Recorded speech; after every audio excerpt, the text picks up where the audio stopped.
इस नए बजट को लेकर मिली है।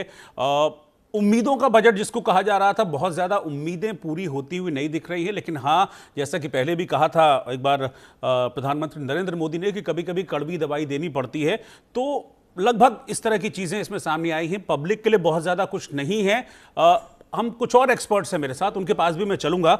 मेरे साथ गौरव वत्स जी जो साइबर और एआई एक्सपर्ट हैं, वो भी साथ में जुड़े हैं, और अरविंद मोहन जी वरिष्ठ पत्रकार हैं और कई बजट अरविंद जी देख चुके हैं और कई बजट चर्चाओं में अरविंद जी हमारे साथ रहे भी हैं। आप दोनों भी मेरे साथ हैं। अरविंद जी, पहले मैं आपके पास आ रहा हूं, क्या एक्सपेक्टेशंस इस बजट से थी आपको बीइंग ए कॉमन मैन, और क्या वो पूरी हुई? और आपने इतने बजट देखे हैं, क्या यही एक्सपेक्ट कर रहे थे इस बजट से? रेवेन्यू कलेक्शन के मुकाबले 6 गुना है और हमारे यहाँ 10 स्वाभाविक गुना ढंग है। से होती हैं, और इस बजट से वो कोई पूरी नहीं हुई है। बजट में दो चीज़ें होनी चाहिए, एक तो बड़े फैसले इकोनॉमी को डायरेक्शन देने के लिए, और दूसरा पॉलिटिकल स्टेटमेंट बजट का होता है। एक इस बजट का पॉलिटिकल स्टेटमेंट जीरो है। इसमें कोई पॉलिटिकल स्टेटमेंट नहीं है कि बजट किसके डायरेक्शन में है। जो भी कुछ हुआ है वो सिर्फ ये है कि करेक्शंस हैं माइनर, कि बटन टूट गया है तो इस बटन को ठीक कर लो, यहाँ बटन टाइट हो गया इसको ढीला कर दो तो ये सुविधा हो जाएगी। इसके अलावा बजट में कुछ भी नहीं किया गया है। और ये कहना कि जीएसटी का सुधार होने से और इनकम टैक्स पिछली दफ़े बढ़ाने के बाद से हमको करने की कोई जगह नहीं थी, ये कहना अपने आप में गलत है। पूरी इकनॉमी अभी मुश्किल में फंसती है। शेयर बाजार, सराफा बाजार, करेंसी मार्केट, और ट्रंप समेत ट्रंप जिस किस्म से दुनिया में तूफान मचाए हुए हैं, उससे बचने के तरीके, जैसे मान लीजिए एक तरीका तो हमने किया कि यूरोपियन यूनियन से हमारी संधि हुई है बहुत अच्छी, लेकिन उस संधि के प्रोविजंस हम पे क्या असर डालेंगे? टैक्स जिस तरह से आपने कम किया उसमें देसी उद्योग का क्या होगा?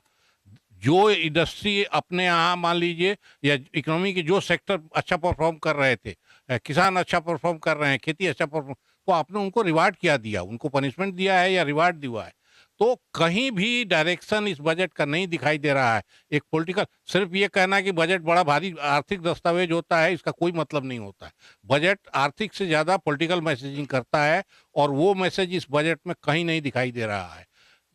ऊपर से नीचे तक जो करेक्शंस हुए हैं वो वही हैं कि जो व्यवहार में जो दिक्कत आ रही थी उसको ठीक करने की। असल में जीएसटी से और इनकम टैक्स बदलाव के बाद से सरकार को ये लगता है कि अब बहुत कुछ करने की जरूरत रह नहीं गई है। अभी उनको मान लीजिए पूरे किसानों की नाराजगी अभी देश में चल रही है, कहीं किसानों के बारे में एक भी कोई फैसला नहीं है, और अजीब अजीब योजनाएं हैं। सबसे तो इंफ्रास्ट्रक्चर पे इतना खर्चा। भाई, पानी का रास्ता इस देश में अब कहाँ चलाएंगे और कैसे चलाएंगे? वो वाटरवेज बनाने का, और वहाँ बनारस में और पटना में वो जहाज सुधारने का, भाई वहाँ पानी नहीं है शहर के पीने के लिए, आप उसमें जहाज चलवाएंगे? और एक और आप कहते हैं कि अविरल गंगा बहाएंगे, और दूसरी ओर ये भी कहते हैं कि उसी पानी में ये सब चलाएंगे। तो इसलिए ये योजनाएं मेरे हिसाब से कोई डायरेक्शन नहीं बता रही हैं, और सरकार सिर्फ, मैं मानता हूं कि अब उसको लगता है कि बहुत कुछ करने का नहीं है, उनको जो करना था उन्होंने कर लिया।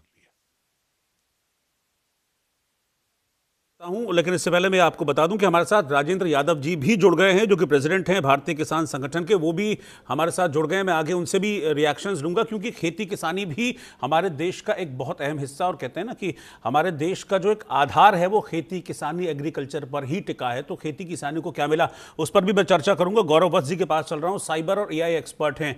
गौरव साहब, आपके हिसाब से क्या मिला? डिजिटल इंडिया को लेकर प्रधानमंत्री मोदी का विजन हमेशा से रहा है, और हमने देखा है कि पिछले कुछ सालों में चीजें बदली भी हैं।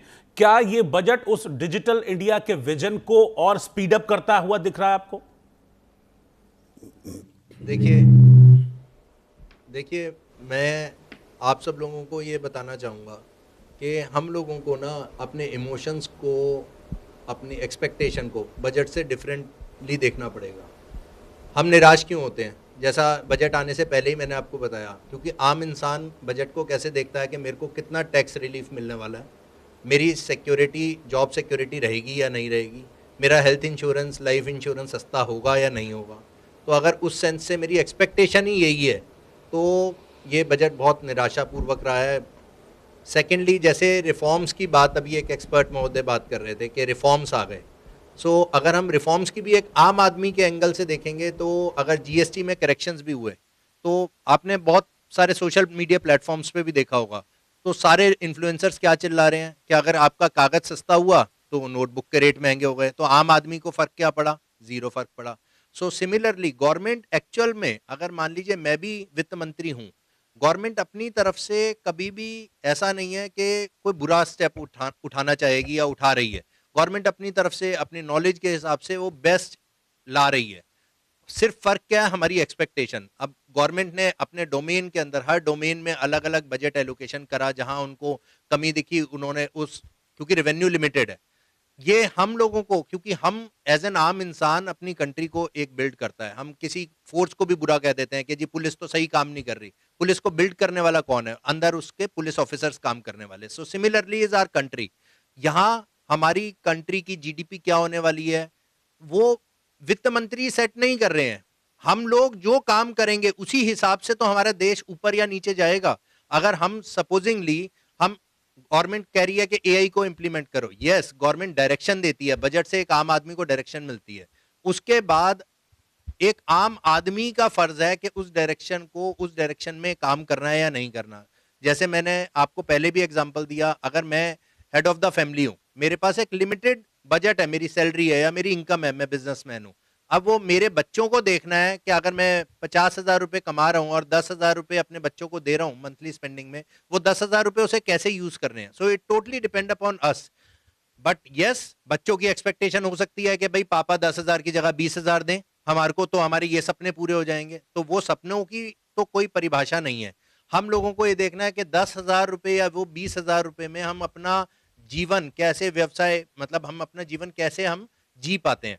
सो सेकेंडली मैं आपको दूसरे क्वार्टर का, और जो क्वार्टर हम सब के लिए बहुत ज़्यादा मायने रखता है, क्योंकि 2047 जब हम एक विकसित भारत बनाने का जब हम जिक्र करते हैं, तो ऐसे में अब ये जो अगला क्वार्टर शुरू हुआ है 25 से लेके 50 तक का, यहाँ से अब हमें हर उस सोच को बल देकर आगे बढ़ना होगा जो इवेंचुअली 2047 में भारत को एक विकसित देश बनाने का काम करे। और अब अगर आप इस सोच के साथ इस बजट को अगर आप देखिएगा तो आपको एहसास होगा कि किस तरीके से इंफ्रास्ट्रक्चर पे बल दिया गया है, रूरल इंफ्रास्ट्रक्चर पे बल दिया गया है, अर्बनाइजेशन के ऊपर जोर दिया गया है, गांव शहर की दूरी को कम करने का इसमें प्रयास किया गया है, आत्मनिर्भरता पे बल दिया गया है, मैन्युफैक्चरिंग और मैन्युफैक्चरिंग सेक्टर के हर एक वर्टिकल्स में, भले वो डिफेंस में हो, वो प्रोसेसिंग में हो, वो किसी भी क्षेत्र में हो, रेयर मिनरल्स में हो, हर क्षेत्र में जिस तरीके से आत्मनिर्भरता को कुंजी बनाकर इस बजट में उस व्यवस्था को और ज़्यादा मजबूत करने का प्रयास किया गया है। युवा शक्ति को केंद्र में रखकर जितने ये सारे वर्टिकल्स एक्सपैंड होंगे उतनी ही जॉब अपॉर्चुनिटीज़ भी क्रिएट होंगी। स्किलिंग पे बहुत ज़्यादा कंसंट्रेट पुनः किया गया है। फार्मिंग की अगर बात करें, उसमें जिस तरीके से डाइवर्सिटी को एक्नॉलेज किया गया है, नहीं तो आप उसी को एक ही उत्पादन बार बार रखने की भी समस्या सरकार के पास इवेंचुअली होने लगेगी। तो कैसे डाइवर्सिफाई किया जाए, कोकोनट, कोको, इन तो अब धीरे धीरे बहुत सारे पॉलिटिकल रिएक्शंस आएंगे। हम गेस्ट से भी लगातार इंटरेक्शन करते रहेंगे अपने एक्सपर्ट से, और जो पॉलिटिकल रिएक्शंस है वो भी आपको दिखाते रहेंगे। मेरे साथ राजेंद्र यादव जी भी इस वक्त जुड़ गए हैं, प्रेसिडेंट हैं भारतीय किसान संगठन के। सर, आप कैसे देख रहे हैं, आपकी क्या उम्मीदें इस बजट को थी, और खेती किसानी को लेकर कुछ लग रहा है कि कुछ अच्छा हुआ है इस बजट में? क्या उम्मीदें आप लोगों की थी, पहले ये बताइए। देखिए, उम्मीद मेरी ही नहीं, पूरे देश की उम्मीदें थी कि भाई अगर किसानों को सहूलियत मिलेगी तो जो आम आदमी की जो थाली सुकड़ती जा रही है, हालांकि वो बात अलग है कि आज वित्त मंत्री जी ने थाली को क्या कहते हैं थोड़ा सा बड़ा करने की बात कही है, लेकिन वो कैसे करेंगे वो उनके ऊपर निर्भर करता है। लेकिन मेरा अपना मानना है कि जब तक आप खेती किसानी को खुशहाल नहीं करेंगे तो देश का जो तरक्की का रास्ता है वो बिल्कुल क्या कहते हैं बिल्कुल धूमिल होता चला जाएगा। आप जो है पिछले बजट की बात करें या इस बजट की बात करें, सिर्फ शब्द हटाया है। पिछले बजट में जो था मखाना बोर्ड बनाया था, वो मखाना बोर्ड कहाँ है किसी को नहीं पता, क्योंकि वो बिहार चुनाव था इसलिए मखाना बोर्ड बना दिया था। और मुझे लगता है कि इस बार जो साउथ का जो चुनाव है उस चुनाव को ध्यान में रखते हुए 2-3 चीज़ें उसमें नहीं जोड़ी गई हैं, सिर्फ कि नारियल बोर्ड बना देंगे, काजू बोर्ड बना देंगे और कहीं ना कहीं हम चंदन को जो है जो हम उसकी खेती करेंगे। इसके अलावा जो है और कुछ ऐसा विशेष है नहीं। एक चीज़ निकाल के नहीं जोड़ी है, कृषि विधिता लोन। अब ये क्या है ये भगवान जाने, क्योंकि लोन के बारे में तो बहुत बार से कह रहे हैं, हम भी कह रहे हैं कि भाई उद्योग जगत की तरह हमें भी लोन दे दो, और वो क्या कहते हैं कि हमारी वही स्कीम का कहते हैं नाम बदलते रहते हैं। तो बस नाम बदलने से कुछ नहीं होगा, ये तो वही कहानी हो गई कि भाई एक बंदर जो है भुट्टे के खेत में क्या कहते हैं घुस गया और उसने एक भुट्टा तोड़ा और क्या कहते हैं फिर दूसरा तोड़ा, फिर बगल में रख लिया, है कुछ नहीं। लेकिन आप घुमाते फिराते रहो कि साहब मैंने तो क्या कहते हैं पूरा खेत जो है घूम लिया, कोई दिक्कत नहीं है, वो वाली कहानी इन्होंने की है। बाकी इसमें ऐसा कुछ नहीं है कि हाँ ये कहा जाए कि बिल्कुल नया है। शब्द नए हैं कि एक जो है नारियल बोर्ड नया है और एक कृषि विधिता लोन क्या कहते हैं नया है। इसके अलावा कोई चीज़ अगर इसमें नई आ रही है तो वो कुछ देखने को नहीं आ रही है। सिर्फ जो स्कीम पिछली बार थी उनका थोड़ा बहुत जो है नाम बदलने की कोशिश की है। मैं तो ये कहूँगा कि बिल्कुल सरकार ने बिल्कुल किसानों को की बिल्कुल अनदेखी करी है, क्योंकि 85% जो किसान हैं क्या कहते हैं इस देश के अंदर, भूभाग के अंदर 85% किसान हैं। इतनी बड़ी आबादी को आप क्या कहते हैं छूने की भी कोशिश नहीं करते हो, सिर्फ नाम बदल के क्या कहते हैं उनको खुशहाल कर देते हो। दुखाल से खुशहाल करने की बात करें तो इस तरीके से किसानों की खुशहाली जो है वो संभव नहीं है। बिल्कुल मैं ये कहूँगा कि बिल्कुल किसानों के साथ अनदेखी करी गई है और ये अनदेखी कहीं ना कहीं जो है देश के किसानों को जो है डुबाने का काम करेगी, क्योंकि किसान बहुत पहले से जो है डूबा हुआ है। अरविंद जी, आपसे मैं एक चीज जानना चाहूंगा, अगर एक आम आदमी, क्योंकि अभी तक हमने जो चर्चा की है अपने सारे एक्सपर्ट से, सारे मेहमानों से, उसमें कंबाइंड रिएक्शंस हैं, मिक्स्ड रिएक्शंस हैं, लेकिन मेरा सवाल यह है कि अगर एक आम आदमी सरकार से एक्सपेक्ट करता है, खासतौर पर जो मध्यम वर्ग का आदमी है, तो उसमें बुराई क्या है? सबसे ज्यादा टैक्स इस देश में देने वाला मध्यम वर्ग का आदमी है। अगर उस टैक्स के बदले वो कुछ उम्मीद करता है सरकार से, तो उसमें बुराई क्या है?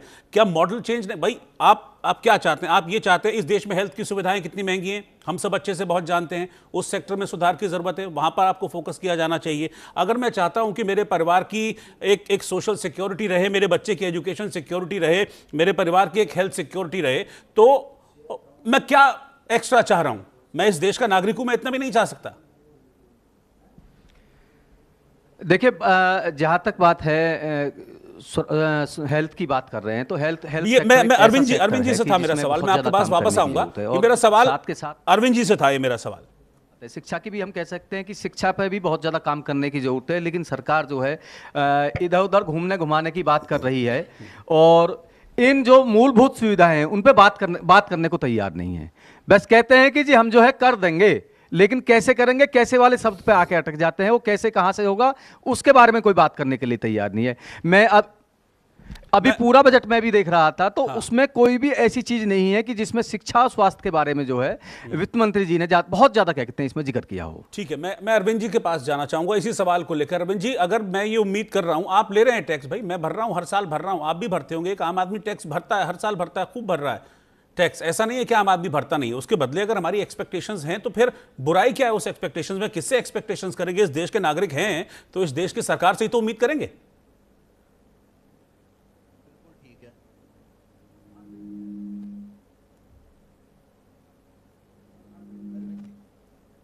नहीं, सरकार